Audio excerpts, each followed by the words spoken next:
Hello बच्चों, चलिए प्रश्न को समझते हैं। चुंबकीय द्विध्रुव आघूर्ण की परिभाषा लिखिए। एक समान चुंबकीय क्षेत्र में स्थित चुंबकीय द्विध्रुव पर लगने वाले बल के आघूर्ण का सूत्र प्राप्त कीजिए। मुख्य अवधारणा में हम देख सकते हैं कि इस प्रकार से चुंबकीय द्विध्रुव होता है। दो अलग अलग ध्रुव जो कि एक एस ध्रुव है तथा एक एन ध्रुव है। एस ध्रुव का ध्रुव सामर्थ्य ऋण एम तथा एन ध्रुव का ध्रुव सामर्थ्य प्लस एम तथा इन दोनों ध्रुवों के बीच की दूरी प्रभावी दूरी एल है। तो चुंबकीय द्विध्रुव आघूर्ण होता है चुंबकीय द्विध्रुव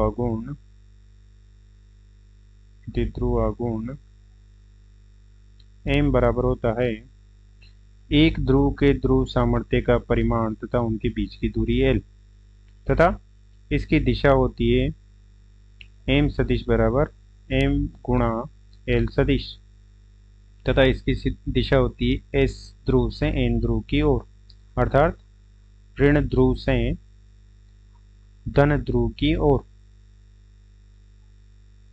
जब किसी चुंबकीय द्विध्रुव आघूर्ण को इस प्रकार से एक समान चुंबकीय क्षेत्र है, माना कि इस प्रकार से एक समान चुंबकीय क्षेत्र है, और इसमें जब किसी द्विध्रुव आघूर्ण को, ये तो बाह्य चुंबकीय क्षेत्र B सदिश हो गया, और इस चुंबकीय क्षेत्र में किसी द्विध्रुव आघूर्ण को इस प्रकार से एन ध्रुव तथा एस ध्रुव है, तो इसमें चुंबकीय द्विध्रुव आघूर्ण एम सदिश की दिशा हो जाएगी एस से एन की ओर, जो कि इस बाह्य चुंबकीय क्षेत्र की दिशा से माना कि थीटा कोण पर है। तो इस चुंबकीय द्विध्रुव आघूर्ण पर बलाघूर्ण लगता है और ये बलाघूर्ण टो बराबर हो जाएगा बलाघूर्ण टो सदिश बराबर होता है एम सदिश का बी सदिश की दिशा के साथ सदिश गुणनफल। ये एम सदिश है और परिमाण के रूप में टो बराबर हो जाता है एम गुणा बी गुणा उनके बीच के कोण की उनके कोण की ज्या, अर्थात साइन थीटा, जो कि इस बलाघूर्ण के परिमाण को प्रदर्शित करता है। तथा हम चुंबकीय द्विध्रुव आघूर्ण को बलाघूर्ण के पदों में भी व्यक्त कर सकते हैं कि चुंबकीय द्विध्रुव आघूर्ण एक ऐसी व्यवस्था है जिसे बाह्य चुंबकीय क्षेत्र में रखने पर उस पर बलाघूर्ण लगता है, तो वो चुंबकीय द्विध्रुव आघूर्ण होता है। और इस प्रकार से हम चुंबकीय द्विध्रुव आघूर्ण तथा बलाघूर्ण टो का सूत्र प्राप्त कर सकते हैं। हम यहाँ पर चुंबकीय द्विध्रुव आघूर्ण की परिभाषा को भी लिख सकते हैं कि विपरीत चुंबकीय ध्रुवों से बनी ऐसी व्यवस्था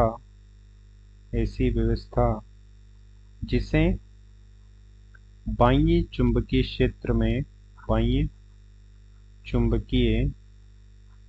क्षेत्र में रखने पर उस पर बलाघूर्ण लगता है।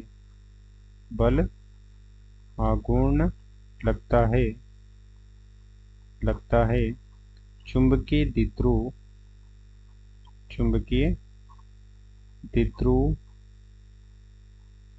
आघूर्ण कहलाता है। और इसका निर्माण कैसे होता है ये हम पहले बता चुके हैं कि दो विपरीत ध्रुव एक प्रभावी दूरी एल पर रखे होते हैं और उस प्रकार बनी व्यवस्था को चुंबकीय द्विध्रुव आघूर्ण कहते हैं। अतः दिए गए प्रश्न को हमने स्पष्ट कर दिया है। आशा करते हैं आपको समझ में आया होगा। धन्यवाद।